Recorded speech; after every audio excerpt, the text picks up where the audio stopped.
Thank you, Senator Blumenthal. Senator Cruz. Thank you, Mr. Chairman.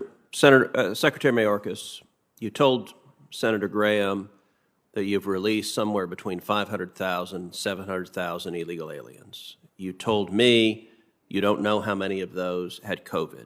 You told me further you don't know how many of those were sexually assaulted by the human traffickers who brought them in. When you were talking with Chairman Durbin, you talked about catch and release. And Chairman Durbin asked you whether illegal immigrants who are released under catch and release and given a court date in the future, whether they show up. And you responded, quote, "The great majority do, Mr. Chairman." Secretary Mayorkas, I believe that testimony is false. It is contrary to virtually every public reporting on the matter. For example, I'm looking at a July 27, 2021 story in Axios that describes just 13% of migrants had shown up after catch and release. You know you're under oath and subject to the penalty of perjury. Do you stand by your testimony to this committee that the great majority of illegal aliens released under catch and release show up voluntarily at court proceedings? Can I give you the data that I have at my disposal, Sure. Senator? The percentage of non-citizens who have checked in, who have been compliant with the alternatives to detention, or are within their reporting time frame. That's not the question. How many show up at the court hearing? 65%. You're giving stats that aren't answering the question. How many show up at the court hearing?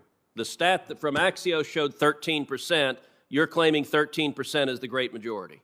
Well, let me. I'm pulling from the data that I have, Senator, and I will verify the accuracy of the data after my testimony today and report back to you. Because so if your testimony that the great majority show up for hearing is wrong and false testimony, you will correct it in writing. Let me ask you subsequently. No, let me.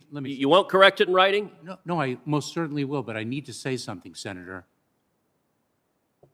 And that is that I take my oath. Fine, you take your oath seriously. My time is limited on that. Let me ask you another question.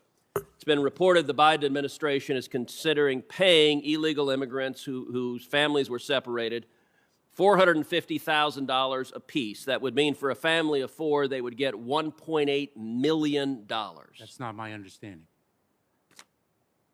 What is your understanding? My understanding, and it's drawn from news reports because this is not something that the Department of Homeland Security... You're the defendant in the lawsuits. Is that it is that amount of money per family, but I may be mistaken. That is not what has been publicly reported. It is per person. Do you think it is a good idea to pay illegal immigrants 4.5 times what we pay the family of a service member who's killed in combat? And if we pay millions of dollars to illegal immigrants, in your professional judgment, will we get more illegal immigration or less illegal immigration? Senator, let me say this, that I do not think a mother would travel to the United States in the hands of traffickers so that she can be separated from her 7-year-old daughter for a period of time, the duration of which she has... Can you answer the question? Those were two yes and no questions. I do not think that it would be a pull factor. I said, is it a good idea to pay them the money, and would you get more illegal immigration or less illegal immigration if you give millions of dollars to illegal immigrants? I cannot... More or less? I cannot speak to the advisability of settling the Federal Tort Claims Act in which I am not involved. But you have no view on whether paying illegal Senator immigrants Cruz. millions of dollars creates more illegal immigration? Thank you, Senator Cruz. Well, can he answer the question? You asked that question 2 or 3 times. And he's refused to answer it 2 or 3 And your times. time has expired. You've gone longer than So the any other. Secretary of DHS has no idea whether paying illegal immigrants millions of dollars produces more illegal immigration. It has nothing to do with the substance of the question, but the fact... Are you going to give him an opportunity to Once answer it? again, you've gone longer than any other senator. Senator Padilla? Thank you, Mr. Chair. Mr. Mayorkas, we have a couple of additional questions. I know in the first round of questioning, actually had